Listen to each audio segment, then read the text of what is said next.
প্রথম কাজ হচ্ছে প্রথমে পানি ভরা, ওয়াশিং মেশিনে প্রথমে পানি ভরা। দেখুন আমি কীভাবে পানি ছেড়ে দিয়েছি। তারপর 1 চামচ, 2 চামচ, 3 চামচ পরিমাণ পাউডার দিবেন। ভালো মতো গুলিয়ে নেবেন, পাউডারগুলো পানির সাথে ভালো মতো গুলিয়ে নেবেন।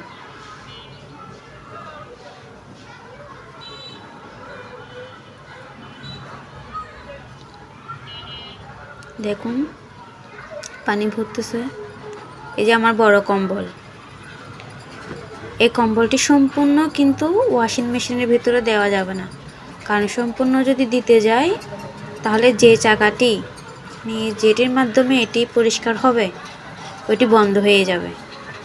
সেজন্য আমরা অর্ধেক অর্ধেক পরিষ্কার করব। প্রথমে অর্ধেক দিয়ে ওইটা 2-3 বার ওয়াশ করে ফেলবো, তারপর বাকি অর্ধেক পরিষ্কার করব।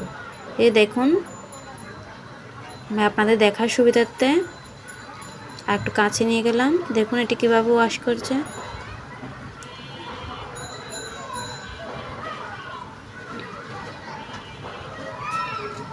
আপনি যদি এখানে সম্পূর্ণটা দিয়ে দেন তাহলে চাকাটি কাজ করবে না, স্টপ হয়ে যাবে, একদম নড়াচড়া করবে না।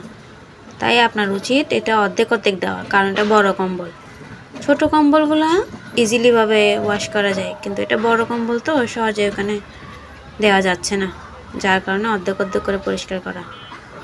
আমি একবারেই 2-3 বার করে যে সাইড দিয়েছি ওইটা 2-3 বার করে একবারেই ওয়াশ করেছি। প্রথমে একবার ধুয়ে পানি ফেলে দিয়ে আবার দিছি, আবার ধুয়ে আবার ফেলে দিছি। এভাবেই আপনারাও চাইলে এভাবে করতে পারেন।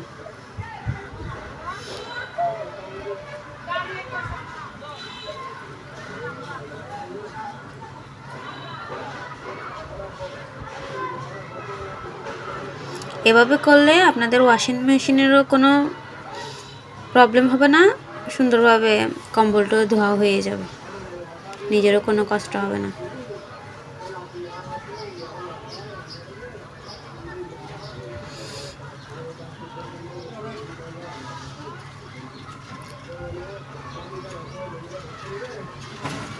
আমি এভাবেই আস্তে আস্তে দুনো পার্ট সুন্দর মতো পরিষ্কার করে নিয়েছি। আপনারাও যদি আমার মতো করে পরিষ্কার করেন তাহলে খুব সহজে পরিষ্কার হবে। সম্পূর্ণ কখনোই দিতে যাবেন না, যদি সম্পূর্ণ দেন তাহলে আপনার ওয়াশিং মেশিনেরও প্রভাব পড়বে, কম্বলটিও ভালো মতো ধোয়া হবে না। তাই চেষ্টা করবেন অর্ধেক অর্ধেক করে ধোয়ার। ধন্যবাদ সবাইকে।